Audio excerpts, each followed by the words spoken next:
yang diberkati oleh Tuhan Yesus, jumpa lagi bersama saya Pendeta Ruslimon Arfa bersama istri yang terkasih di hari Sabtu 30 Desember 2023. Saudara, kita sudah berada di penghujung tahun 2023 dan tinggal satu hari lagi ke depan kita akan tinggalkan 2023, kita masuki tahun yang baru. Kami berharap apa yang kami sajikan setiap pagi membawa manfaat besar bagi Bapak Ibu semuanya. Sebelum kita berkegiatan, mari kita kembali datang kepada Tuhan. Kita berdoa. Segala hormat kemuliaan hanya bagimu Bapa di dalam nama Tuhan Yesus. Kami kuduskan namamu, datanglah kerajaanmu, jadilah kehendak-Mu di bumi seperti di surga. Terima kasih Engkau telah menuntun kami di sepanjang hari-hari di hidup kami di tahun 2023, dan saat ini kami telah berada di hari Sabtu 30 Desember 2023. Artinya tahun 2023 tinggal sehari lagi dan kami akan meninggalkan tahun 2023. Kami masuki tahun rahmat Tuhan, anugerah Tuhan, tahun pemulihan, tahun mujizat, tahun hidup berkelimpahan 2024. Dengan hati yang kuat dan teguh kepadamu. Terima kasih, urapi kami saat kami baca firman-Mu. Apa yang kami dengar, apa yang kami baca, tidak untuk dilupakan, tapi itu termaterai dalam hati kami, menjadi rema dalam hidup kami. Di dalam nama Tuhan Yesus, urapi juga hamba-Mu yang tidak ada apa-apanya. Di dalam nama Tuhan Yesus, haleluya, amin. Bapak Ibu, kita akan membaca di Matius pasal 2 ayat 1 sampai 15. Istri saya akan membacakan bagi kita semua. Matius pasal 2 ayat 1 sampai 15. Orang Majus dari timur.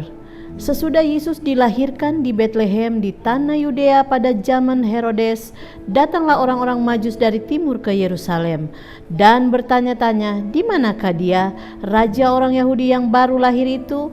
Kami telah melihat bintangnya di timur dan kami datang untuk menyembah dia." Ketika Raja Herodes mendengar hal itu, terkejutlah ia beserta seluruh Yerusalem. Maka dikumpulkannya semua imam, kepala dan ahli Taurat bangsa Yahudi, lalu dimintanya keterangan dari mereka di mana Mesias akan dilahirkan. Mereka berkata kepadanya, "Di Betlehem di tanah Yudea, karena demikianlah ada tertulis dalam kitab Nabi.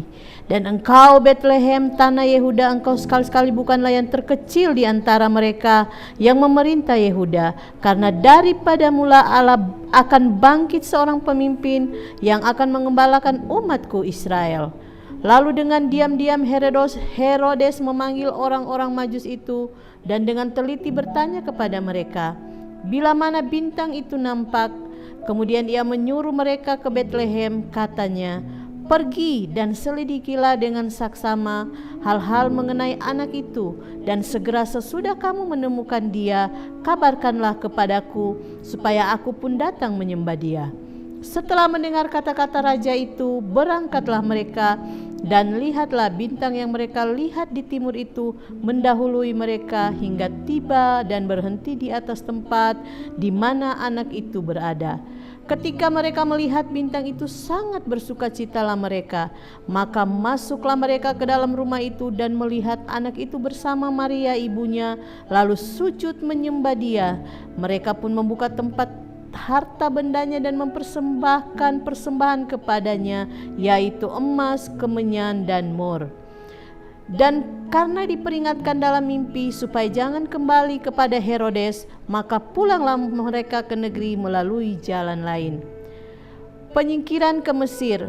Ayat 13, setelah orang-orang Majus itu berangkat, nampaklah malaikat Tuhan kepada Yusuf dalam mimpi dan berkata, "Bangunlah, ambillah anak itu serta ibunya, larilah ke Mesir, dan tinggallah di sana sampai aku berfirman kepadamu, karena Herodes akan mencari anak itu untuk membunuh dia." Ayat 14, Maka Yusuf pun bangunlah, diambilnya anak itu serta ibunya malam itu juga, lalu menyingkir ke Mesir. Ayat 15, dan tinggal di sana hingga Herodes mati. Hal itu terjadi supaya genaplah yang difirmankan Tuhan oleh Nabi, dari Mesir kupanggil anakku. Bapak Ibu, kalau kita perhatikan perikop ini bicara mengenai orang-orang Majus dari timur. Nah, apa yang perlu kita pelajari? Nah, karena itu kita mau belajar dari kisah orang-orang Majus hari ini. Nah, pertanyaan mendasar, siapa orang-orang Majus? Nah, orang Majus itu ya ada yang mengatakan orang alim, orang bijaksana, orang terpelajar, termasuk dalam ilmu perbintangan. Mereka berpengaruh, mereka kaya, datang dari timur tanah negeri Arab, kurang lebih 1500 km dari Bethlehem. Nah, Bapak Ibu, saudara-saudara yang diberkati oleh Tuhan Yesus, sahabat Galilea di mana saja berada, pada saat ini kita akan merenungkan kebenaran rohani yang dapat menjadi pelajaran bagi kehidupan kita dari kehidupan orang-orang Majus ini. Kita belajar dari kisah orang-orang Majus ini. Yang pertama dengar baik, siapa yang mencari Tuhan dengan segenap hati, ia akan mendapat sukacita yang luar biasa. Ini hal pertama Bapak Ibu, ya. Sekali lagi saya ulangi, siapa yang mencari Tuhan dengan segenap hati, ia akan mendapat sukacita yang luar biasa. Di Matius pasalnya yang kedua, pada ayat 1 dan 2 tadi kita baca, sesudah Yesus dilahirkan di Bethlehem di tanah Yudea pada zaman Raja Herodes, datanglah orang-orang Majus dari timur ke Yerusalem dan bertanya-tanya, di manakah dia raja orang Yahudi yang baru dilahirkan itu? Kami telah melihat bintangnya di timur dan kami datang untuk menyembah dia. Nah,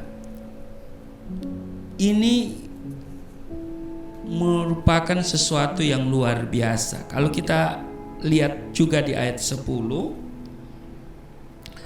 ketika mereka melihat bintang itu, sangat bersukacitalah mereka. Maka masuklah mereka, orang-orang Majus ini ya, ke dalam rumah itu dan melihat anak itu bersama Maria ibunya, lalu sujud menyembah dia. Mereka pun membuka tempat harta bendanya dan mempersembahkan persembahan kepadanya, yaitu emas, kemenyan, dan mur.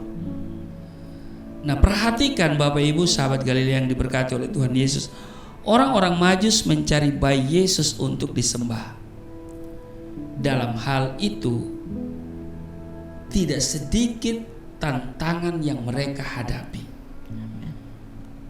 Mereka tinggalkan keluarga, kampung halaman, ya kan? Mereka siapkan dana untuk kebutuhan dalam perjalanan.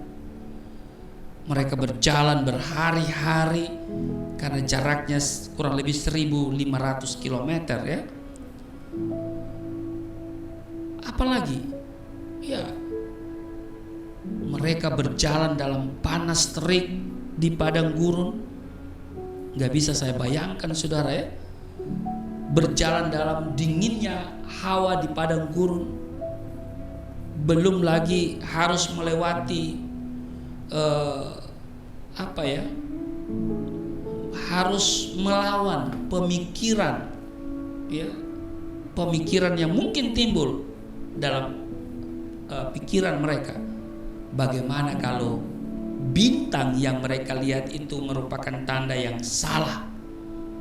Bukankah mereka melakukan perjalanan dan pencarian yang sia-sia. Nah, tentu ada pemikiran-pemikiran itu, dan ini mereka lawan.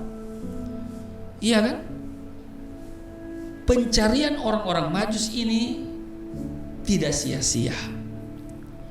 Allah yang maha baik pada akhirnya menuntun mereka untuk menemukan bayi Yesus.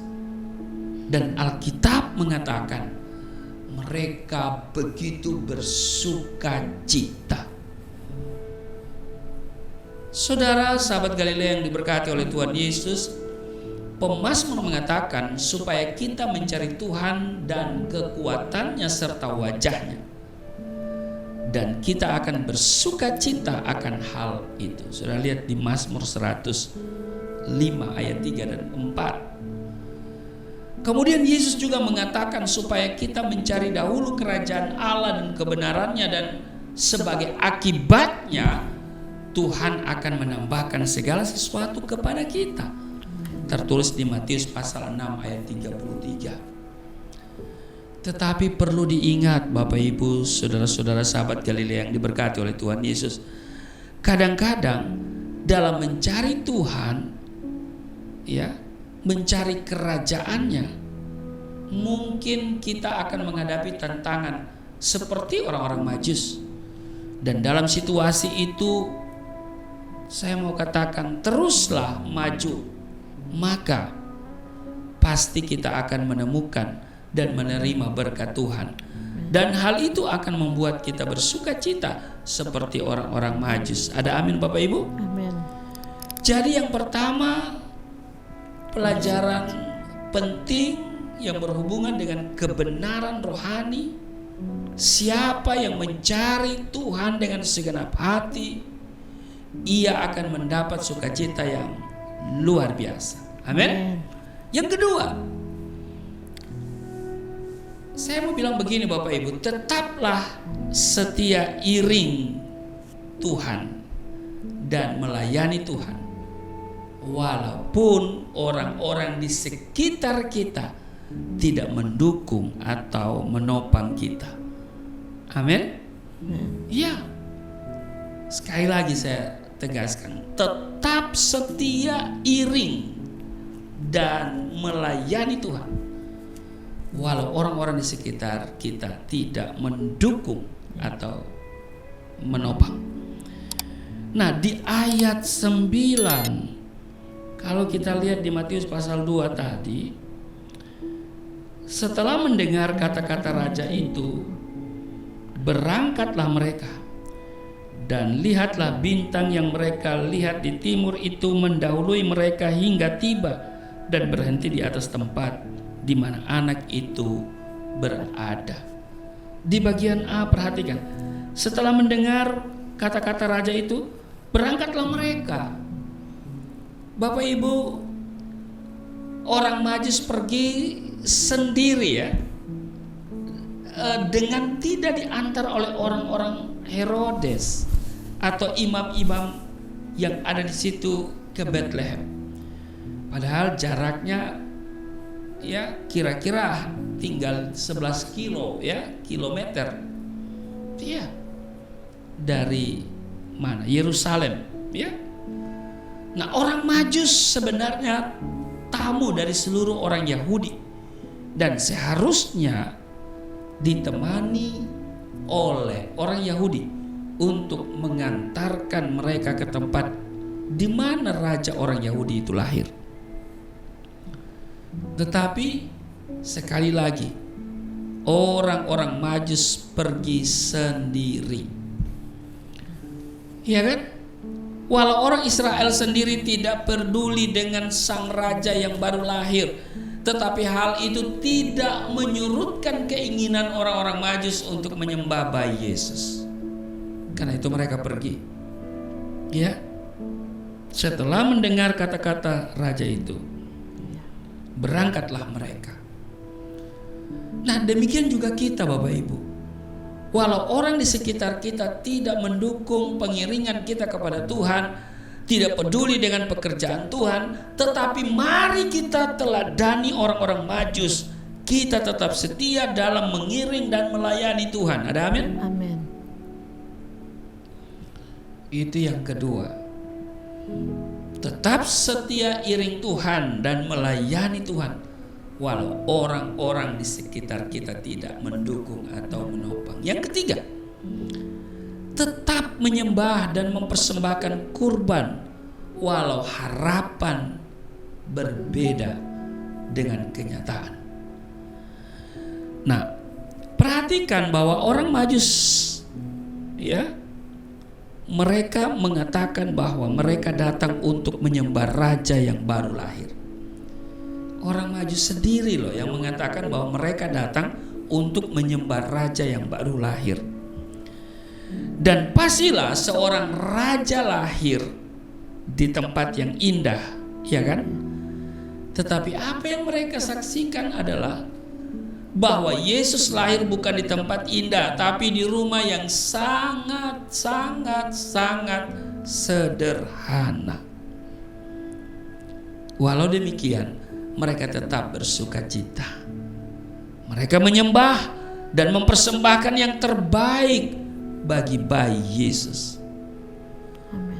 Nah, karena itu Bapak Ibu, biarlah kita belajar seperti orang-orang Majus ini yang tetap menyembah dan mempersembahkan yang terbaik walau mungkin harapanmu berbeda dengan kenyataan. Kesimpulan yang dapat kita tarik, dengar baik. Kebenaran rohani yang dapat menjadi pelajaran bagi kehidupan kita dari kehidupan orang-orang Majus ini adalah, perhatikan, siapa yang mencari Tuhan dengan segenap hati, ia akan mendapat sukacita yang luar biasa. Amin. Itu yang pertama. Yang kedua, tetaplah setia iring Tuhan dan melayani Tuhan, walau orang-orang di sekitar kita tidak mendukung atau menopang.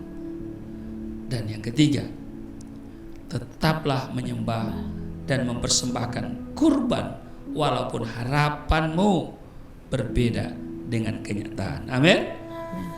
Selamat berakhir pekan, selamat berlibur, dan selamat kita menyongsong tahun 2024. Tuhan Yesus memberkati. Mari kita berdoa. Terima kasih Tuhan, hari ini kami diingatkan untuk belajar dari orang-orang Majus yang sangat luar biasa, bahwa siapa yang mencari Tuhan dengan segenap hati akan mendapat sukacita yang luar biasa. Kami mau belajar dari orang-orang Majus. Kami mau tetap setia iring Tuhan dan melayani Tuhan, walau orang-orang di sekitar kami tidak mendukung dan menopang kami, walau orang-orang di sekitar kami mencibirkan bibir mereka untuk kami, kami akan tetap setia iring Engkau Tuhan. Kami juga diingatkan melalui pelajaran penting, kebenaran rohani yang bisa kami pelajari dari kehidupan orang Majus. Barang siapa yang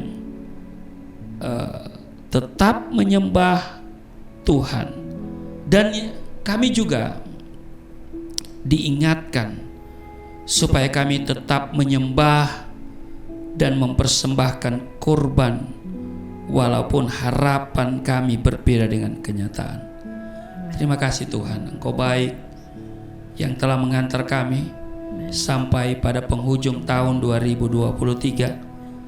Dan kami ada sebagaimana kami berada, kami sehat, dan dengan penuh sukacita kami tinggalkan nanti 2023 yang tinggal besok kami jalani, dan kami akan masuki tahun yang baru, tahun yang berkelimpahan bagi kami, tahun pemulihan, tahun anugerah, tahun mujizat, tahun terobosan bagi setiap kami, tahun 2024. Berkati seluruh sahabat Galilea dimanapun mereka berada saat ini, dalam rangkaian berlibur mereka, dalam tugas kerja yang mungkin sebagian masih melakukan tugas kerja, apapun aktivitas mereka, Tuhan berkati. Di dalam nama Tuhan Yesus Haleluya. Amin. Shalom. Bapak Ibu, sahabat Galilea yang diberkati oleh Tuhan Yesus, pada malam ketika Yesus dilahirkan, para malaikat dan bala tentara surga memuji Allah dan berkata, kemuliaan bagi Allah di tempat yang maha tinggi dan damai sejahtera di bumi di antara manusia yang berkenan kepadanya. Demikian yang tertulis dalam Lukas pasal 2 ayat 14. Betapa sederhananya kedua kalimat pujian tersebut. Namun di dalamnya terkandung dua pemberitaan penting, yakni kemuliaan dan damai sejahtera. Berita pertama berkenaan dengan yang berada di tempat yang maha tinggi, dan berita kedua berkenaan dengan yang berada di bumi. Di tempat yang maha tinggi ada kemuliaan, dan di bumi ada damai sejahtera. Kemuliaan dan damai sejahtera saling berkaitan erat. Tetapi urutannya terlebih dahulu harus ada kemuliaan di tempat yang maha tinggi.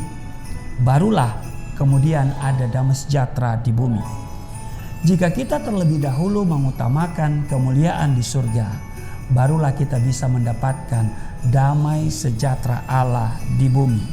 Saya bersama istri dan keluarga besar Galilea Network mengucapkan Selamat Hari Natal 25 Desember 2023 dan selamat menyongsong Tahun Baru 1 Januari 2024.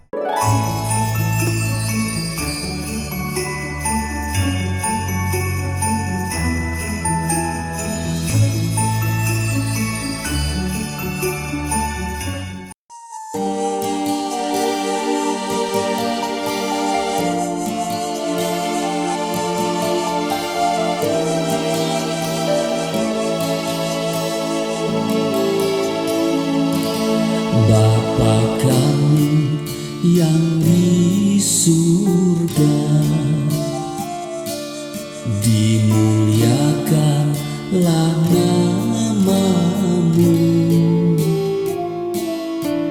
Datanglah kerajaan, jadilah kehendak-Mu di bumi seperti di